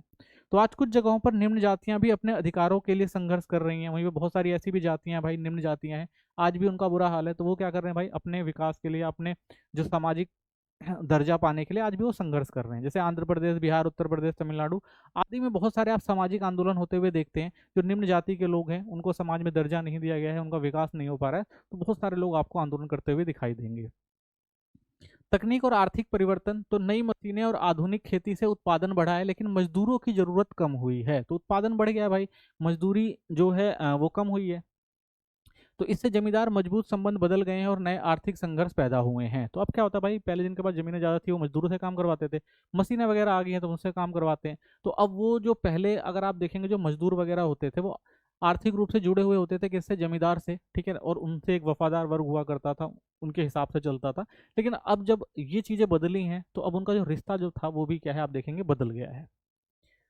सूखा, बाढ़ और फसल के दामों में उतार चढ़ाव गांव में संकट लाते हैं। तो कई बार आप देखते होंगे भाई, प्राकृतिक आपदाएं जो होती हैं वो भी गांव में बहुत सारे संकट लेकर आती हैं। हाल ही के वर्षों में किसानों की आत्महत्या इसकी अस्थिरता का उदाहरण है। तो आप देखेंगे भाई बहुत सारी समस्याएं होती हैं। तो अगर ग्रामीण क्षेत्र में देखेंगे कि जो किसान है वो बहुत परेशान है, आत्महत्याएं वगैरह भी कर रहे हैं। क्यों? क्योंकि भाई आर्थिक रूप से उनको सहायता नहीं मिल पाती है। ठीक है, और कर्जा ज़्यादा हो जाता है तो उसको चुका नहीं पाते हैं, तो उनको बहुत सारी चीज़ें झेलनी पड़ती है, जिसके कारण वो आत्महत्या भी कर लेते हैं। तो कुछ अस्थिरता भी आपको देखने को मिलती है ग्रामीण क्षेत्रों में। दूसरी ओर सरकारी योजनाएं ग्रामीण रोजगार और सामाजिक सुरक्षा में मदद करती हैं। तो भाई बहुत सारी सरकारों ने भी कुछ ऐसी योजनाएं बनाई हैं जिससे इन किसानों को थोड़ा प्रोत्साहन दिया जा सके। ठीक है, जैसे मनरेगा जैसी नीतियां, जिससे कि भाई अगर उनके पास काम नहीं है तो उनको काम दिया जाए, आर्थिक रूप से थोड़ी मदद करी जाए। तो ये सारी चीज़ें भी आपको देखने को मिलती है ग्रामीण समाज में।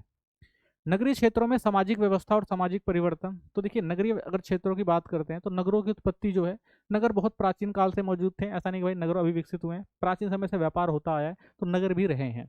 पहले नगर व्यापार, धर्म और युद्ध के कारण विकसित होते थे कि भाई व्यापार करना है, धर्म स्थापित करना है, या फिर युद्ध वगैरह के कारण जो है नगरों की उत्पत्ति होती थी। जो नगर बंदरगाह, व्यापार मार्ग या धार्मिक स्थल के पास वे जल्दी फले फूले। तो भाई जहाँ पर लोगों का आना जाना ज़्यादा है, ठीक है, जहाँ पर आर्थिक गतिविधियाँ ज़्यादा हो रही हैं, तो वो क्षेत्र जो अपने आप विकसित हो जाते हैं, तो उस समय भी हुए। भारत के उदाहरण के तौर पर आप देखेंगे तेजपुर आसाम, कोझिकोड कालीघाट केरल, अजमेर राजस्थान, वाराणसी उत्तर प्रदेश, मदुरई तमिलनाडु में। तो ये जो प्रमुख उदाहरण हैं जो इन कारणों से अगर आप देखेंगे काफ़ी फेमस हुए और प्राचीन समय से नगर रहे हैं। आधुनिक नगर और आधुनिकता की बात करें तो नगरीय जीवन आधुनिकता का एक दूसरे से जुड़े हुए हैं। तो आज भी आप देखेंगे भाई नगरीय जीवन आधुनिकता से जुड़ा हुआ है, सारे आधुनिक काम नगरों से शुरू होते हैं आप देखेंगे। शहर व्यक्ति को स्वतंत्रता, अवसर और विविधता प्रदान करता है। ठीक है, तो शहर की विशेषता है भाई, जो भी शहर में आता है उनको क्या मिलती है भाई, स्वतंत्रता मिलती है, अवसर मिलते हैं, ठीक है, विविधता मिलती है, ताकि वो क्या कर सके, अपने जीवन को और अच्छा कर सकें। गांव जहां सामूहिकता और परंपरा को बढ़ावा देता है, वही नगर व्यक्तिवाद और स्वतंत्र सोच को प्रभावित करते हैं। तो ग्रामीण क्षेत्र जो है भाई, वो सामूहिकता यानी एक समूह जो कह रहा है उसी चीज को मानना पड़ता है, ठीक है। नए विचार इतनी जल्दी आते नहीं है। वहीं जब हम नगरों की बात करते हैं तो एक व्यक्ति का जो व्यक्तित्व है, जो उसकी सोच है, उसको शहरों में प्रोत्साहित किया जाता है। लेकिन यह स्वतंत्रता सिर्फ कुछ विशेष अधिकार प्राप्त लोगों तक सीमित रहती है। अधिकांश लोग आर्थिक और सामाजिक दबावों में रहते हैं। लेकिन आज भी आप देखेंगे ऐसा नहीं है कि भाई शहरों में लोग स्वतंत्र हैं और उनको अच्छा एक दर्जा मिला हुआ है। तो ये भी उनका भाई, जिनका प्रभाव ज़्यादा है, जो आर्थिक रूप से संपन्न है, उनको आप देखेंगे ऊंचे दर्जे पर। और जो थोड़े, जिनको आर्थिक रूप से इतनी समानता नहीं मिली है या उतने सक्षम नहीं है, तो आज उनके ऊपर आज भी आप देखेंगे बहुत सारे दबाव है। आज भी वो गरीब हैं और उनकी जो मांगे हैं वो पूरी नहीं हो पाती हैं, या वो अपना उतना उस हद तक विकास नहीं कर पाते जितना वो सोचकर आए होते हैं शहरों में। पहचान और समूह। शहरों में बहुत से लोग कम जगह में रहते हैं। इसमें धर्म, जाति, भाषा, प्रांत या समुदाय के आधार पर पहचान मजबूत होती है, ठीक है। तो पहचान और समूह की बात करें तो शहरों में बहुत लोग कम जगह पे रहते हैं, यानी जगह कम है, लोग ज्यादा हैं। तो इससे आप देखेंगे धर्म, जाति, भाषा, प्रांत या समुदाय के आधार पर पहचान मजबूत होती है। तो लोग क्या करते हैं भाई, एक दूसरे से जब मिलते हैं, एक धर्म, एक भाषा, एक लोग, तो उससे आप देखेंगे इनकी जो पहचान होती है वो धीरे धीरे ज्यादा मजबूत होती है। यही पहचान समूह, संघों और राजनीतिक संगठनों को जन्म देती है। और बाद में क्या होता है भाई, उसी समूह के लिए जो होते हैं, समूह सामूहिक रूप से इकट्ठा होते हैं, ठीक है, या संघ बनाते हैं, या राजनीतिक संगठन के रूप में विकसित होते हैं। तो ये सारी चीजें आपको होती हुई दिखाई देती हैं। यानी शहर में विविधता और विभाजन दोनों साथ साथ चलते हैं। तो शहर में देखेंगे भाई विविधता भी है, विभाजन भी है, और लोग साथ साथ भी रहते हैं। तो बहुत सारी चीजें जो हैं आपको शहरों में देखने को मिलती हैं। स्थान की समस्या। तो शहरों में जनसंख्या घनत्व बहुत अधिक होता है। इससे जुड़ी मुख्य समस्याएं हैं भाई, देखिए, आवास, रहने के लिए पर्याप्त जगह नहीं मिलती, परिवहन कम, काम पर आने जाने के लिए कठिनाई होती है, स्वच्छता, स्वास्थ्य और सुरक्षा, सीमित संसाधन। भाई एक क्षेत्र में जब ज्यादा लोग रहेंगे तो ये सारी समस्याएं आपको देखने को मिलेंगी ही। स्लम बस्ती। गरीब लोग सड़कों, पुलों या खाली जगहों पर अस्थायी घर बनाते हैं। रहने के लिए जगह नहीं है लोगों के पास, तो अस्थायी जो भी जगह मिल गई वहां रहने लगते हैं। इन बस्तियों में पानी, बिजली, सफाई और सुविधाओं की कमी होती है। यहाँ अपराध, दादागिरी और अवैध धंधे भी फैलते हैं। तो ऐसे इलाके हैं भाई जहाँ पर कम जगह है, लोग ज्यादा रह रहे हैं, ठीक है, तो वहां पर ये सब चीजें होनी नॉर्मल सी बात है। Gated community. अमीर लोग ऊंची दीवारें वाले सुरक्षित इलाकों में रहते हैं, जहां केवल अनुमानित प्राप्त लोग ही जा सकते हैं। ये समुदाय अपनी निजी सुविधा, पानी, बिजली, सुरक्षा खुद बनाते हैं। तो भाई ये भी आप कहेंगे भाई गेटेड कम्युनिटी है, यानी जहां पर सारी सुविधाएं मिल रही हैं, वो अलग रहते हैं, ठीक है, और वो अच्छे से अपना जीवन व्यतीत करते हैं। नगरीय अर्थव्यवस्था और परिवहन। तो शहरों में आवास, उद्योग और कार्यबल क्षेत्रों की स्थिति एक दूसरे को प्रभावित करती है, ठीक है। तो नगरीय अर्थव्यवस्था जो है वो ज़्यादा विकसित है, तो ये लोगों को प्रभावित भी करती है। अगर काम की जगह घर से दूर हो तो जन परिवहन प्रणाली जरूरी हो जाती है। तो लोग भाई कई बार जहाँ पर रहते हैं, काम दूर करते हैं, तो लोगों को आने जाने के लिए परिवहन जरूरी है। सड़क परिवहन बढ़ने से ट्रैफिक और प्रदूषण की समस्या बढ़ती है। और मान लीजिए भाई सड़क परिवहन जो तेजी से विकसित हो रहा है, इतनी सारी गाड़ियां हैं, उनसे जो धुआं निकल रहा है वो क्या कर रहा है, वातावरण को प्रदूषित कर रहा है। दिल्ली जैसे शहरों में तो और ज्यादा समस्या है प्रदूषण की। दिल्ली मेट्रो जैसे प्रोजेक्ट सामाजिक और आर्थिक जीवन में तेज बदलाव ला रहे हैं। हाँ, तो सरकारें भी भाई बहुत सारी ऐसी चीजें कर रही हैं जिससे इनसे निपटा जा सके। तो दिल्ली मेट्रो जैसे आपने देखा होगा, एक प्रोजेक्ट है, पूरे दिल्ली के अंदर मेट्रो का जाल बिछाया गया है, ताकि जो अ, पेट्रोल और डीजल वगैरह से जो गाड़ियां चलती हैं उनको कम किया जा सके और प्रदूषण को घटाया जा सके। तो ऐसे बहुत सारी चीज़ें जो है वो गवर्नमेंट भी लेकर आती है, ठीक है, ताकि सामाजिक और आर्थिक जो महत्व है उसको बदला जा सके। शहरीकरण के सामाजिक परिणाम। तो जनसंख्या बढ़ने और प्रवासियों के आने से भीड़ और अव्यवस्था बदलती है। ये तो है ही है भाई, जब समाज अ, एक क्षेत्र में आकर रहना शुरू करता है, जनसंख्या ज़्यादा बढ़ती है, तो वहाँ पर जो है दबाव भी ज़्यादा बढ़ता है, भीड़ वैसी व्यवस्थाएं होती हैं।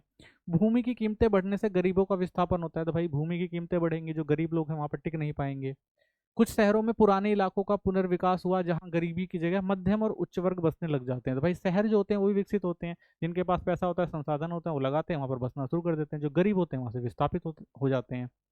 पश्चिम देशों में अब सिटी सेंटर का पुनर्जीवन हो रहा है, यानी पुराने इलाकों को फिर से विकसित कर सामुदायिक जीवन लौटाने की कोशिश हो रही है। तो पश्चिम देश भाई पुराने जो चीजें थी उनको फिर से विकसित कर रहे हैं, ताकि समाज में उन लोगों को फिर से वो दर्जा दिलाया जा सके जो पहले से चला आ रहा था, ठीक है ना, लोग वहाँ पे व्यवस्थित होकर रह सके, ठीक है ना, सामुदायिक जीवन भी जी सके। तो ये सारी पहले वहाँ की जा रही हैं, ठीक है। तो इसी के साथ ये चैप्टर खत्म होता है, मिलते हैं नेक्स्ट चैप्टर में। वीडियो को लाइक करें, चैनल को सब्सक्राइब करें, कोई कमेंट है तो जरूर करें। धन्यवाद।